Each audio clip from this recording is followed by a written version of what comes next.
Olá a todos, boa tarde, todos sejam bem-vindos. Como você deve já saber, meu nome é Fausto Carvalho, eu sou médico, pediatra, escritor, autor do livro Pai Sem Sacrifício. Nós estamos nesse período de quarentena, uma pequena maratona aí de 42 episódios, 42 dias que nós estamos falando sobre esperança na quarentena, quarentena com esperança. Nós estamos vendo tantas pessoas desanimadas, tristes, as notícias são cada vez mais intensas, mais mortes, mais pessoas que estão infelizmente sendo acometidas pela doença, pela pandemia, e muita gente desesperançada, muita gente triste, muita gente sem ânimo, muita gente desanimada, e nós nos propusemos a estar aqui durante 42 dias, hoje é o 11º dia, falando um pouquinho sobre esperança, nesse momento de quarentena. Dá um oi para quem está chegando aí conosco, Rafael, Fernanda, Aline, Regiane, Danilo, Eduarda, também o pessoal que está aí entrando no Face. Estou vendo alguns rostinhos, mas eu não estou conseguindo ler aqui. A idade vai chegando, a visão vai diminuindo. A Cassiane, o Ricardo, agora sim, a Ruth. Sejam muito bem-vindos, que vocês possam estar conosco. É um prazer ter vocês aí. Vocês podem estar acompanhando no Facebook, no meu Facebook, no Instagram e também no canal do YouTube Dr. Fausto Carvalho, Dr. Fausto Carvalho. Hoje, no capítulo 11 de Jó, eu queria falar um pouquinho sobre dignidade. Nesse momento de tanta tristeza, de tanta controvérsia, de tanta polêmica, de tanta dificuldade em se enfrentar essa situação, eu queria trazer à memória aquilo que é talvez a coisa mais bonita de alguém que enfrenta uma dificuldade, que é a dignidade. Ser digno em frente a uma doença, as mais humanas e mais bonitas que um ser humano pode ter. E eu gostaria de falar no livro de Jó, no capítulo 11, como nós estamos no capítulo de hoje, dos versos 13 ao 15.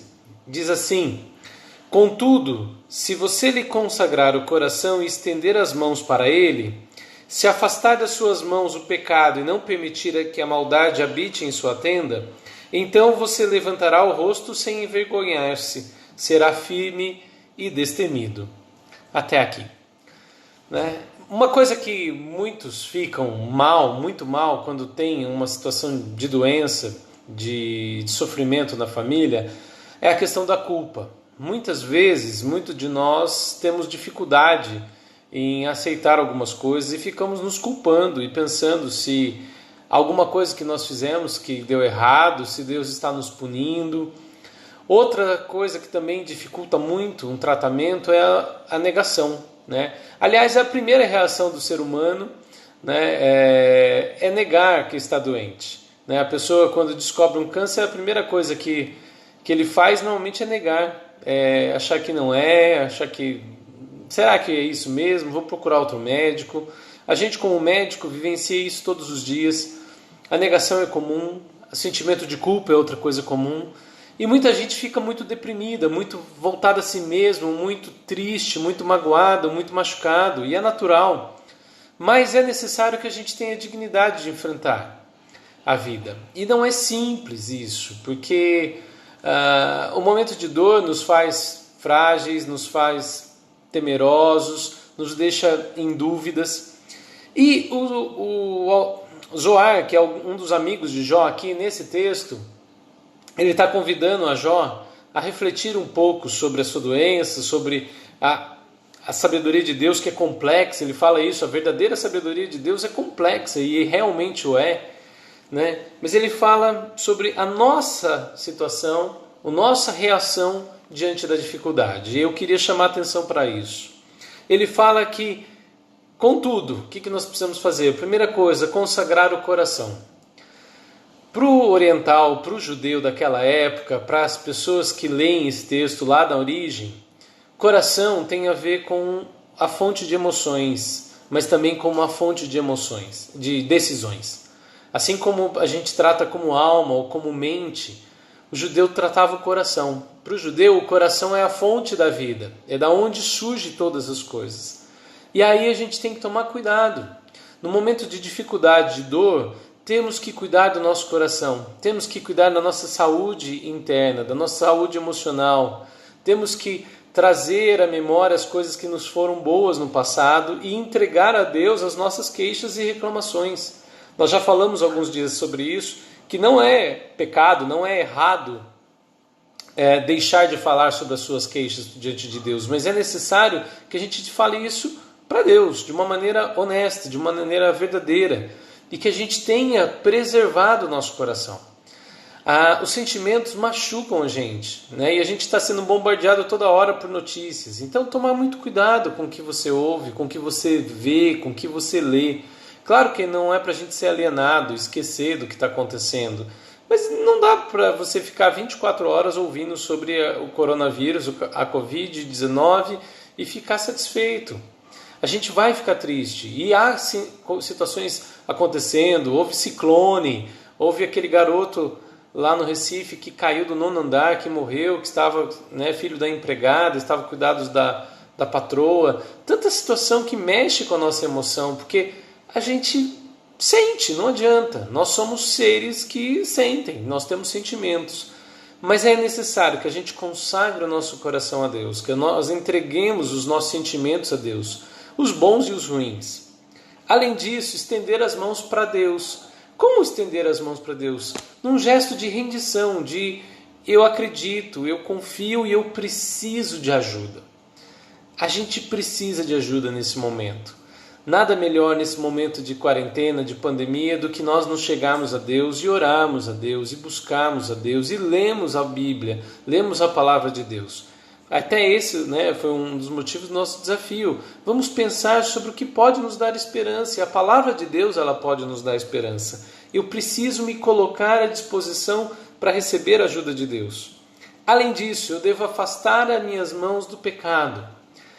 Nós já falamos sobre isso também, que Jó reconhece que por mais íntegro que alguém seja, não dá para ser 100% perfeito, 100% santo, 100% sem pecado. Nós temos uma tendência pecaminosa, nós temos uma tendência de falha, mas é importante que, às vezes, aquilo que vem na nossa mente ou no nosso coração, a gente não execute.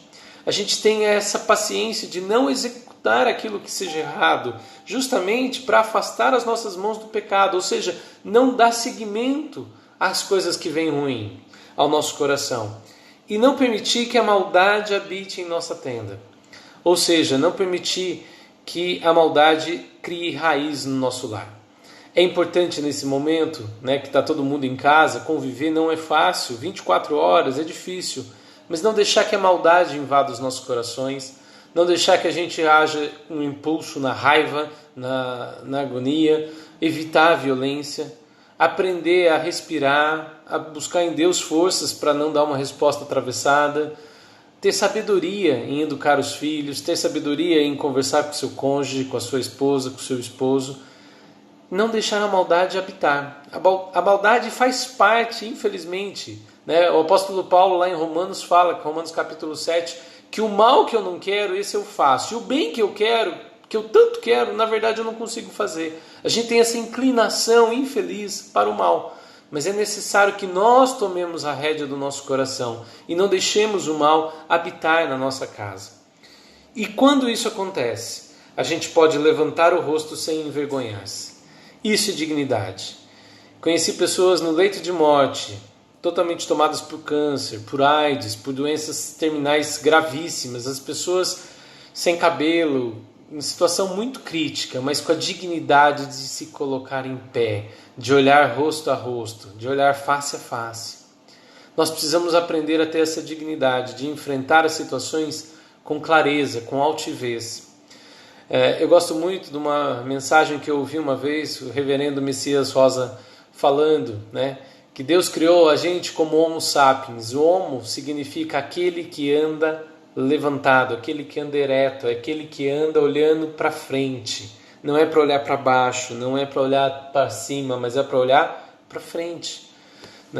Dignidade tem a ver com isso. Dignidade tem a ver com enfrentar a vida, as situações, as doenças, as perdas com dignidade, olhando para frente, não se encurvando, não se enchendo de culpa ou se enchendo de maldade, mas sabendo que você fez de tudo para que a sua vida fosse digna diante de Deus. Zofar faz esse alerta para Jó: tenha uma vida digna, enfrente essa situação com dignidade. E Jó estava entrando assim. Um abraço a Vandenilza que entrou aí, Janaíno, Marcelo, Aline, as outras pessoas também aqui no Face que estão entrando. Que você pense nisso, que você reflita sobre essa importância de olhar a vida com dignidade. Olhe para frente, olhe para os céus e tenha em Deus o seu apoio. Que Deus te abençoe, uma ótima tarde e até amanhã.